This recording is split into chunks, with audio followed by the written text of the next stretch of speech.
Halo Sobat Easy Stock, kita lanjutkan ada IPO baru di bulan Oktober ini, Tekno 9 Indonesia atau kodenya 9. Ini yang mau di offer adalah perusahaan IT Service dan Consulting. eh, Jumlah saham yang ditawarkan itu sebesar atau harganya 70 sampai 90, ya berarti ini 90 perak nih kita hitung. Kita lihat ininya ya, websitenya kita lihat about us. Oke, terus Anda bisa lihat produk. Nah, managed service, IT infrastructure, networking, cabling system, surveillance solution. Nah, coba go to store. Nah, data mining, hardware, network. Nah, itu kan hardware. Nah, networking, notebook, server storage. Jadi ini perusahaan hardware ya sebetulnya ya. Kalau dibilang IT solution ya lebih banyak mengandalkan mayoritas hardware, dia hanya instalasi sebetulnya. Yang disebut solution itu hanya instalasi dan konfigurasi kapasitas, berapa unit untuk mencapai efektivitas dan lain sebagainya. Jadi bukan perusahaan software, tapi perusahaan hardware. Dan ini saingannya akan banyak sekali perusahaan seperti ini. Dan ini kita akan bongkar laporan atau prospektusnya ya. Oke, prospektusnya kita bongkar. Untuk 9 itu kita lihat berapa jumlah saham yang beredar.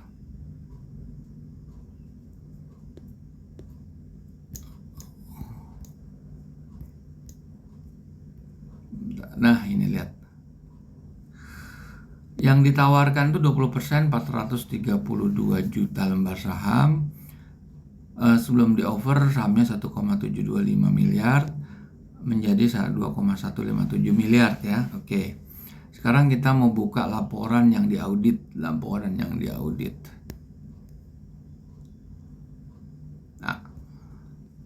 Nah, ini kita lihat pendapatan. Kita lihat di sini dia cetak laba ya. 774 dibanding tahun sebelumnya untuk full year ya 324. Lompatan yang luar biasa di sini. Ini full year setahun aja labanya cuma bisa dicetak 300 jutaan. Tapi hanya dengan 4 bulan dia sudah mencetak 774 juta. Dari pendapatan atau salesnya full year tahun lalu aja 6,5 miliar. Ya kan? Sekarang dengan 4 bulan sudah mencapai hampir 5 miliar. Kita lihat perbandingan neraca.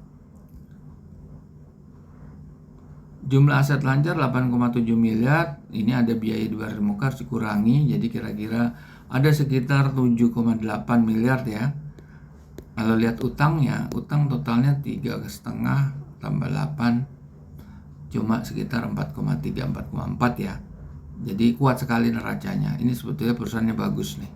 Secara kinerja keuangannya bagus. Dia emang gak bayar dividen. Oke.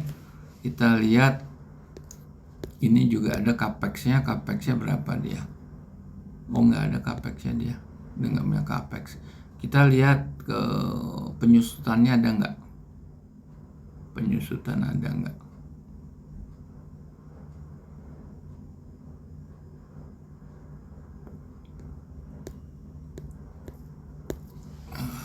Nah, ini aktiva tetap nggak ada penyusutannya ya.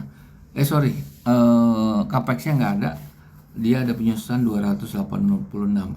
Artinya gini, dengan tidak dia melakukan belanja modal, sebetulnya nggak apa-apa, asal dia bisa lebih produktif, lebih bisa menghasilkan laba gitu kan, teorinya kan begitu. Nah, ini bisa dibuktikan perusahaan. Sekarang kita mau lihat detail daripada PNL. Nah, beban penjualan, penyusutan Anda harus cek. Nih ada lagi penyusutan hak guna, kita bisa tambahkan di situ. Penurunan nilai utang. Oke. Sekarang kita akan menggunakan formulasinya Benjamin Graham dari bukunya Security Analysis dan Intelligent Investor. Dua buku pegangannya Warren Buffett untuk menghitung nilai wajar saham yang listed di bursa. Dan sekarang sudah Anda bisa gunakan aplikasinya Easy Stock yang menggunakan rumusnya Benjamin Graham untuk bisa membandingkan harga suatu saham dengan nilai wajar tertinggi dan terendah itu yang sudah listed. Yang belum listed pun ada fasilitas atau fitur True Value IPO untuk menghitung saham-saham yang akan go public. Oke. Dan untuk mempermudah memahami pelajaran Benjamin Graham, ada dua buku yang udah di summary, yaitu intisari pelajaran Benjamin Graham, bukunya Intelligent Investor, dan satu lagi buku Common Stock and Uncommon Profit, intisarinya ini semua dalam bahasa Indonesia dan bentuk e-book ya, bukan printed ya. Ini karangan Philip Fisher. Dua orang ini adalah gurunya Warren Buffett, di mana Warren Buffett pernah menyatakan secara terbuka dia mengikuti 80% apa yang diajarkan Benjamin Graham dan 15% pelajarannya dari Philip Fisher. Philip Fisher tidak bisa dikuantifai karena dia murni ada analis kualitatif, yaitu seperti management, organization, channel distribution, dan lain sebagainya. Oke, kita akan running video akan kita running. Oke, kita running video untuk 9 ya. 9. Oke. Kita masuk ke sini, Tekno Indonesia 9. Nah, oke, kita masukin semua data-data untuk terkait sama 9. Capex, OPEX, depreciation, ini laporan keuangan yang terakhir ya, atau bulan April ya, Q1 lah, kita anggap Q1. Q1 ingat harus disetahunkan ya untuk bagian earning ya. Kita isi semuanya. Terakhir net current asset berapa yang hasilnya 35 ya, 35 hasilnya.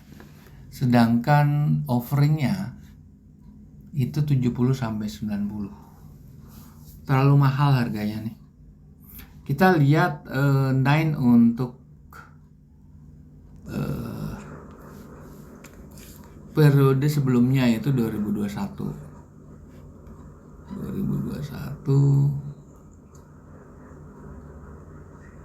Ya.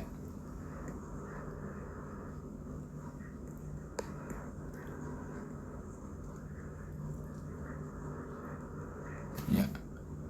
Ini nggak usah disetahunkan karena sudah setahun ya. Laporan tahunan dah, kita lihat aja hasilnya berapa setelah diisi semuanya. Net current assetnya terakhir berapa nilai tahun lalunya, lebih bagus apa lebih jelek?